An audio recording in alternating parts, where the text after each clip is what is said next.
Fala galera, beleza? Seja muito bem-vindo ao módulo 4 do nosso curso Fundamentos da Matemática, a nossa primeira aula, leitura de um número decimal. Galera, quando a gente fala de número decimal aqui nesse contexto, são números com vírgula, tá bom? Vírgula essa que veio para quê? Veio para separar a quantidade inteira da quantidade não inteira. Então, quando eu falo de número decimal, não é número escrito em base decimal, né? Que a gente viu lá nos números naturais escritos com algarismos indo-arábicos. Não é esse tipo de número decimal base 10. É esse contexto aqui agora, onde a vírgula vem para separar a quantidade inteira da quantidade não inteira. Então, eu tenho esse exemplo aqui.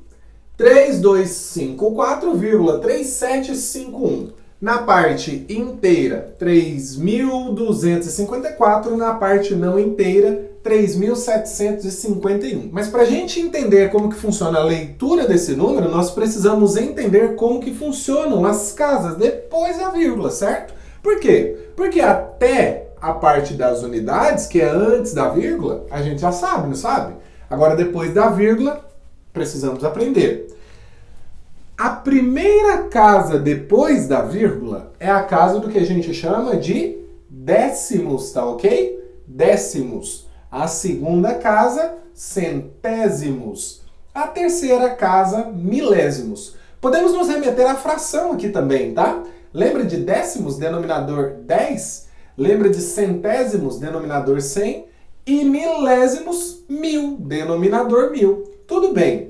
Aí depois dos milésimos, começa uma frequência de repetição contínua, um ciclo sem fim que nos guiará, né? Igual no Rei Leão.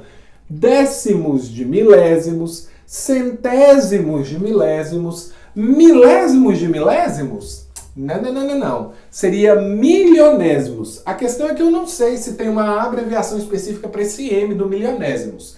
Mas enfim, então é décimos de milésimos, centésimos de milésimos, milionésimos, como se fosse a milionésima parte, ou então dividido por 1 milhão, não é? O denominador seria 1 milhão aqui. Depois, décimos de milionésimos, centésimos de milionésimos, bilionésimos. E assim segue o ciclo sem fim, tá ok? Entendida a nomenclatura dos números decimais, agora a gente pode ler. A gente sempre vai ter como referência o último algarismo escrito. Então, aqui eu coloquei cada algarismo embaixo da sua respectiva ordem, tá ok? O 3 embaixo da ordem dos milhares, o 2 das centenas e assim por diante. A leitura, então, fica assim, ó. Primeira possibilidade. 3.254 unidades. 3.751 décimos de milésimos. Você vai ler, por último, a casa correspondente ao último algarismo. Simples.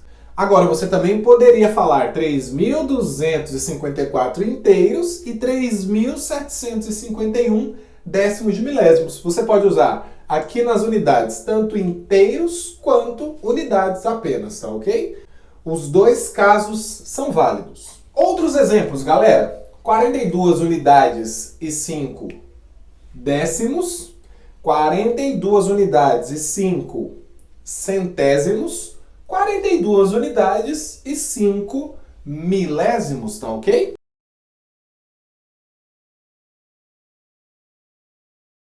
Na vida real, 3 casas decimais são mais do que suficientes para a maioria das situações. Agora, quando se trata um pouco de engenharia, cálculos que envolvem estruturas, né, quantidade de concreto a se colocar, apesar de eu nunca ter estudado, eu tenho certeza que a quantidade de casas decimais utilizadas é muito maior, principalmente com a vinda da tecnologia e dos supercomputadores que nós temos hoje para poder fazer os cálculos para a gente com mais casas decimais, para que a gente possa aproximar só o resultado final. Agora, um detalhe importante é que você talvez possa pensar que esses 3 números aqui representam a mesma quantidade. Não. São totalmente diferentes. A gente vai ver isso de maneira muito mais eficiente na comparação de números decimais, mas não representam a mesma quantidade, tá ok? esse número aqui é menor do que esse, que por sua vez é menor do que esse. Se a gente for colocar como dinheiro, presta atenção, R$ 42,50, R$ 42,05, percebe?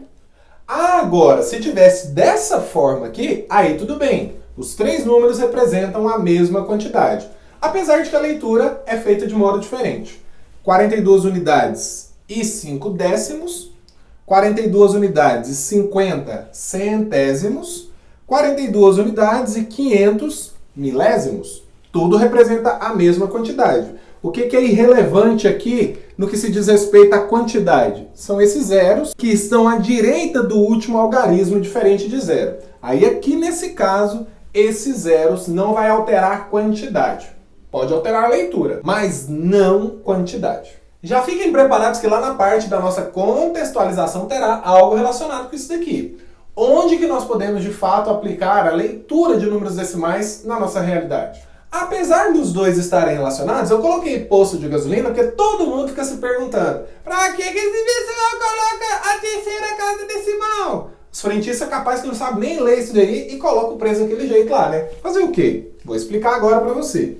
Então, posto de gasolina, todo tipo de moeda, real, dólar, quando vai fazendo a cotação, para efeitos de cálculo do valor daquele dia de uma moeda em relação a outra, eles vão sim utilizando muito mais do que 2, 3 casas decimais, para que no final do dia dê um resultado aproximado de quanto que um está valendo em relação ao outro, tá ok? Prestações também, às vezes eu vou repartir um valor de R$500 dividido em 3 vezes, esse número não é divisível por 3. Aí o que a gente faz? A gente dá um jeito de aproximar de alguma forma esses valores para que a gente possa compreender e trabalhar melhor com eles. Fórmula 1, ou então se a gente pensar no tempo ou relógio de modo geral, eu já vi um vídeo que o cara cronometrou bonitinho o tempo, colocou para correr e apareceu, sei lá, 5 e 62. Esse 62, ele falou 62 décimos. Não está sabendo o que está fazendo, e nem décimos de quê. Tá incorreta essa leitura desse cara. Então nós vamos ver, primeiramente, como que a gente lê a questão do dinheiro, que vai valer tanto para cá e para cá, e depois a gente vai ver como que funciona a questão da leitura de números decimais dentro de tempo e relógio. Para quem não entende de Fórmula 1, o tempo é utilizado exatamente para saber em quanto tempo você dá uma volta completa no circuito, e a maioria das vezes esses tempos são tão próximos uns dos outros que eles utilizam 3 casas decimais para poder definir grid de largada, para definir quanto tempo que um está atrás do outro, tá ok? Não é distância, é tempo que se utiliza na Fórmula 1. Antes de começar, quero te desafiar a pausar o vídeo, escrever a sua leitura de cada um dos 3, mas com uma condição. Você só pode usar a palavra centavo aqui. O que eu quero dizer com isso? Nesse primeiro, você só vai poder utilizar a primeira casa decimal, e nesse terceiro, você vai ter que utilizar as 3 casas decimais, tá ok? Prontinho? Vamos ver o que dá agora. Bom, a leitura aqui tem o R cifrão, ou seja, a nossa unidade monetária que é o real. Aqui nós temos 5 reais e o quê? E 4 décimos de real. Então a leitura aqui é a leitura da casa decimal correspondente na matemática, só que tem uma referência. A referência é o real, certo? Então são 5 reais, 4 décimos de real.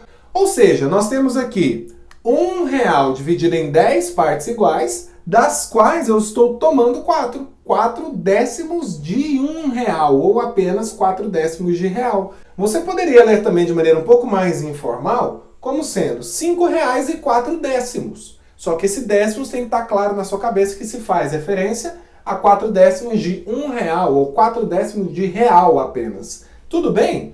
Ah, professor, mas eu quero utilizar centavos. Como é que entra? A questão dos centavos é o seguinte, já está pré-determinado no nosso sistema monetário que nós vamos utilizar 2 casas decimais.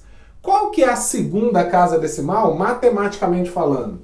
A segunda casa decimal é a casa dos centésimos. Mas é centésimos o quê? Centésimos de real. A essa casa decimal, centésimos de reais, nós demos um nome para ela. É o que a gente chama de centavo. Então, o centavo é, para real, o nome dado à segunda casa decimal da repartição do real. Então, se você quiser utilizar centavo aqui, você vai ter que acrescentar um zero na segunda casa decimal. Aí você consegue fazer a leitura correta. R$ 5,40. Mas o que está por trás dos centavos? São os centésimos de real. Pronto, acabou. Aqui eu tenho certeza que você acertou, R$ 5,45, ou então, leitura matemática, se a gente não tivesse um nome específico, seria R$ 5,45 de real. E aqui, como é que fica? R$ 5,459 o quê? Milésimos de real. Só isso que o frentista do posto deveria falar pra gente e ele não sabe. Um dia vocês vão ver, eu vou abastecer num posto que tem esse preço com 3 casas decimais, e aí eu vou falar, eu só abasteço aqui se você saber fazer a leitura correta do preço da gasolina que você ou o seu gerente colocou aí na placa. Vamos fazer essa experiência? Mas professor, como a gente vai fazer então para fazer esse pagamento? A própria bomba, ela aproxima, não é? Se por acaso o seu abastecimento deu R$ 5,459 milésimos de real, então ela vai aproximar isso daqui para R$ 5,46, tá ok? Por quê? Porque já está pré-definido que na utilização, no manuseio de dinheiro, a gente vai utilizar só até a segunda casa decimal. Agora sobre tempo ou relógio, o tempo que está aqui no meu relógio é esse daqui. Como é que é a leitura disso daqui? É 4 segundos e 62 centésimos. Mas é centésimos de quê? Centésimos de um segundo ou centésimos de segundo. Como que fica a leitura aqui? 3 minutos, 28 segundos, 349 milésimos. Milésimos de quê? Milésimos de segundo.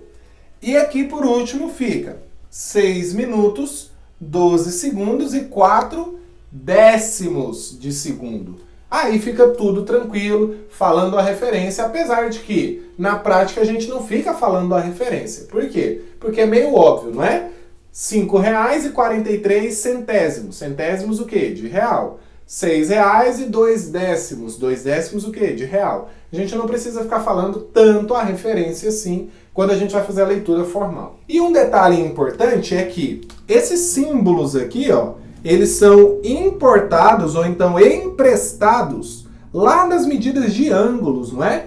Que temos, por exemplo, 7 graus, 21 minutos e 12 segundos. Aqui é exatamente para facilitar a composição do relógio. Por quê? Porque o relógio ficaria muito mais difícil você escrever, por exemplo, 4 minutos e 62 centésimos. Então, esse minutos aqui não existe no relógio. Para poder escrever o minutos, ele toma emprestado o minuto lá do grau, que é lá da geometria, uma parte fundamental da geometria, que é a parte de medida de ângulo. Então, por acaso, se você um dia estudar sobre medida de ângulo que tenha minuto e segundo, não confunda com minuto e segundo de tempo. Como que eu vou diferenciar, professor? Pelo contexto dos exercícios. Então é isso, galera. Espero que tenha gostado dessa aula e espero ver você na nossa próxima.